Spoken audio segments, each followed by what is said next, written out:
The highway is supposed to be safe. Miles of open space, clear sky, the hum of the engine keeping you grounded. But what happens when the road starts watching you back? Tonight, you'll hear 3 true stories. From drivers who never meant to disappear, stories that were never reported, because no one would believe them. The man under the bridge. They say some bridges aren't built over water. Some of them hang over things we were never supposed to see. Pause. And if you park there long enough, you might not come back the same. My name's Marcus Denton. Been hauling freight across state lines for 17 years. Seen my fair share of weird crap on night runs. People walking alone on roads that go nowhere. Headlights that follow you for hours then vanish when you pull over. Voices on the CB that don't belong to any living soul. But there's only one story I won't joke about. Only one exit I'll never take again. It was 2:12 a.m. Arkansas back road, somewhere near Van Buren. Fog was thick enough to chew. My GPS started glitching, bouncing between routes like it couldn't make up its mind. I hadn't seen another vehicle in 40 minutes. Then came the sign. Old Pinbrook Bridge, 0.5 miles. I'd heard the name before. Other truckers called it Dead Drop. Said it was an old steel bridge, no guardrails, barely wide enough for a rig. But it was a shortcut, and I was running late. Beat. I took the exit. The road narrowed fast. Trees leaned in from both sides, like they were trying to keep the bridge hidden. I slowed to a crawl. Headlights flickered on and off, like something didn't want them on. That's when I saw him, just past the tree line, near the start of the bridge. A man, crouched beneath the steel beams, shirtless, barefoot, his skin caked in dirt. His eyes, they glowed. Not red, not demonic, just reflective, like an animal caught in the light. He didn't move, didn't flinch, short breath. He just watched. I rolled down my window maybe 2 inches and yelled out, "Pause. You good, man? You need help?" No response. Then he smiled and laid down flat on the pavement, right under the bridge, not under the support, on the actual road, on the lane, as if daring me to drive over him. It felt like a dare from something that didn't understand fear, because it had never had to. I put the truck in reverse. Engine coughed, then cut. Everything went black. Dashboard lights, gone. Headlights, out. CB, dead. I sat there, engine off. Cold sweat crawling down my neck. Tried the ignition. Click. Nothing. Again. Nothing. And then, I heard it, not on the window, from underneath, like someone crawling under the trailer, slowly dragging their nails along the undercarriage. I swear I felt the cab shift, like weight was shifting beneath me. I grabbed my flashlight from the glove compartment, opened the door, got out, heart hammering so loud I could barely hear myself breathe. Nothing behind the truck. I crouched low, flashlight trembling in my hand. I aimed it under the rig, empty, until I moved the beam left and saw his hand. Short gasp, pale, veined, thin, gripping the metal crossbeam like he'd been born there. He didn't crawl, didn't scurry. He slid, like he was part of the machine. His face appeared from the shadows, upside down, mouth still curled into that same smile. And then he said it. "You brought something I need." I fell backwards, dropped the flashlight. It flickered, spun, landed on his face. Only, it wasn't a face anymore. It was something trying to look human. The features too smooth, like skin stretched over something else. And those eyes weren't eyes. They were holes, not dark, not empty, wet, like they were still bleeding. I crawled back to the cab, slammed the door, locked it, begged the engine to start. Nothing. That's when I remembered something my dad used to say. He was Army, said demons don't care about holy water, but they do care about names. So I said mine, out loud. Marcus Denton, Marcus Denton, Marcus Denton. Then I whispered it. Then I screamed it. The man under the bridge hissed. Sharp, high, like steam bursting from a pipe. The trailer jolted, like something had been ripped away. My dashboard lights came back. I twisted the key. I floored it, drove through the bridge. Didn't care if it collapsed under me. Didn't stop till I saw the lights of a Love's truck stop an hour later, parked, shaking, bawling like a kid. I checked under the trailer. Nothing, but etched into the dust on the back of my truck, 3 long words. I know you. I haven't told anyone until now, not because I'm scared of being believed, but because that bridge, it's still there. And someone else will take that exit one night, because it's quicker, because the GPS said so, because they didn't believe in stories like this one, until they meet the man under the bridge. The girl in Bay 6. There's something about truck stops.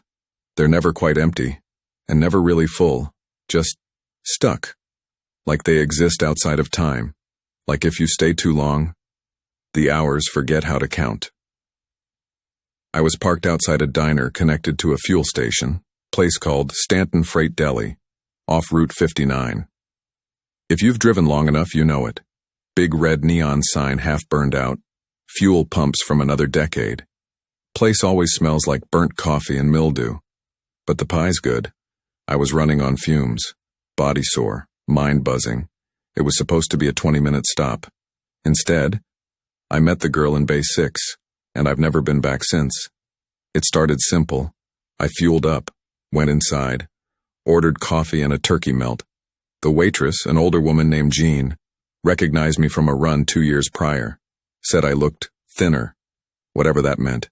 We talked. She refilled my cup 3 times, and then the lights flickered. The power didn't go out, just dimmed, long enough to feel like a warning. That's when I heard the door open behind me. The bell didn't chime. I turned. It was a girl, couldn't have been older than 10, soaked from the rain, barefoot, wearing an oversized hoodie and denim shorts. No parent, no car. She walked right past me, left a trail of muddy footprints, and sat at the far end of the diner. In Bay 6? Now. Here's where it got weird. There was no Bay 6-0. There were only 5 booths in the whole place, but I could see her, sitting in a booth that shouldn't exist, lit from above, by a flickering overhead bulb. Jean didn't seem to notice. I asked, "Hey, you see that kid?" Jean looked confused. "What kid?" I stood up, walked toward the booth. Each step made the lights dim more, like something didn't want me seeing her.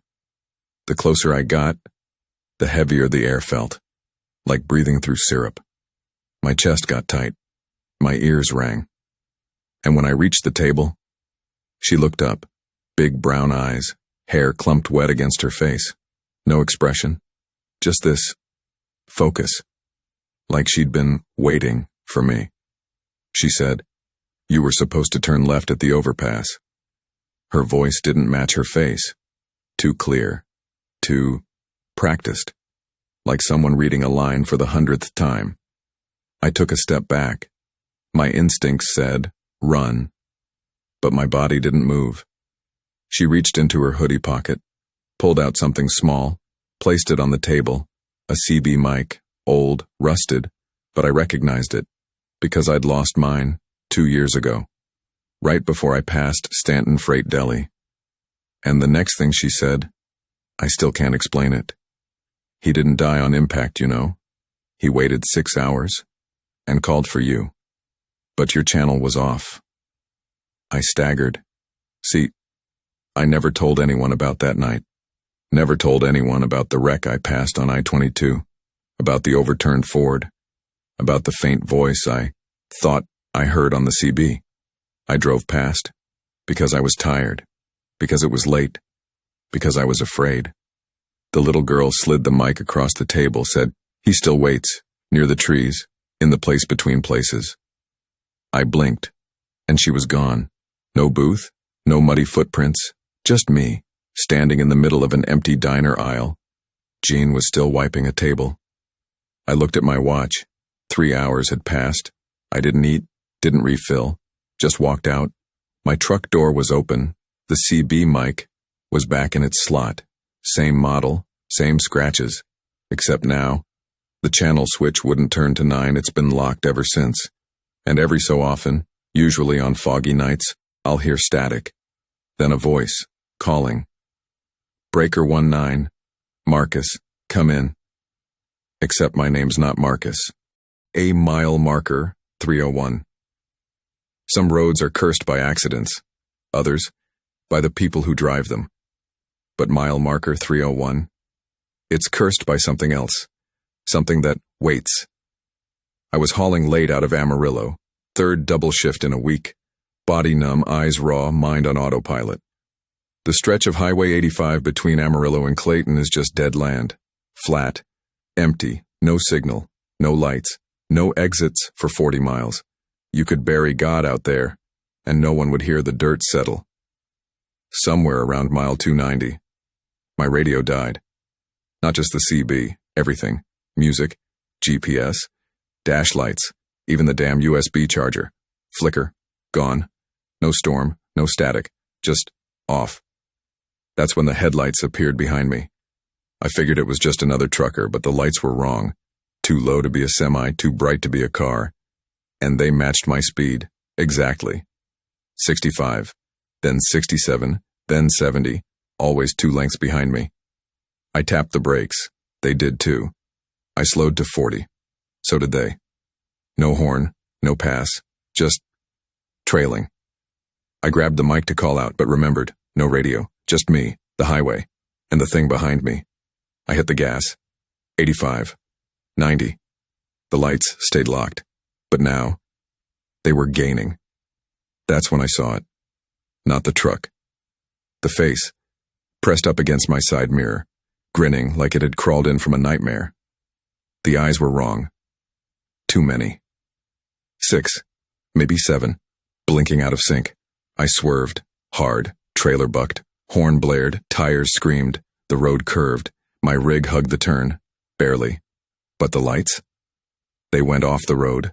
No sound, no crash, just disappeared. I stopped, heart slamming my ribs, threw open the door, stumbled out into the dark. No lights, no skid marks, just empty space, wind, and that feeling like something was still there, breathing with me. And then I looked ahead. Mile marker 301, just standing there, a twisted, rusted pole. Sign snapped in half. But I saw it. The numbers were burned into the metal, blackened, melted, and underneath it, a shoe, small, child size, bloodied, and nailed into the dirt. I couldn't think, couldn't breathe. Then I heard it. A voice. Not human. You brought her back, didn't you? My skin locked up. The road behind me, lit up again. The lights, back. But this time they weren't behind me. They were above me, floating, a semi-min suspended midair. Cab twisted, trailer inverted, like it had been dropped from the sky and paused mid-crash. Inside the cab, someone was still in it, their face smashed against the glass, eyes wide open, but I knew that face, it was me. I stumbled backward, slipped in the mud. As I hit the ground, the lights blinked out again, like a switch flipped. Gone. Just the wind. Just my truck. Just the highway. I climbed back in. Engine still idling. Sped off. Without thinking. Didn't stop until I crossed the state line. But here's the thing. When I got to the next way station, the officer flagged me. Said I needed to come inside. That someone reported my rig, matching the description of a wreck. I told him he was wrong. Said I was fine. But he shook his head. Then why is your back door torn off? I walked around the trailer. He was right. One entire steel door, gone. Like something had clawed it from the inside. And scrawled into the floor of the trailer, using the edge of the metal, were 3 words. We still remember. It's been 4 years, and every now and then, when the fog rolls thick over Highway 85, I pass that mile marker again. 301. No pole, no sign. But the shoe is still there, and every time, without fail, My rearview mirror shows those headlights. Just for a second before they blink out, and sometimes I swear the rig behind me is mine. Out there, past the last town, past the last gas station, the road becomes memory, and some memories don't die easy. If any part of you still believes in logic, forget this video. But if you've ever driven past something and felt like it watched you back, leave a light on tonight. And if you dare, tell me your mile marker below. Every trucker knows this truth. You don't just drive the road. Sometimes, it drives you. These were the stories they dared to share. But there are others. Ones buried in fog, in silence, in unfinished logbooks. Pause. Faint CB static buzzes. If something like this has ever happened to you, if you've ever passed a mile marker and felt your skin crawl, leave a comment below. Tell your story, or tell his. Then faint distorted voice. Breaker. 19. You still there? And if you're still out there, driving tonight, don't stop at mile 301. Don't look under the trailer. And whatever you do, don't answer the whisper.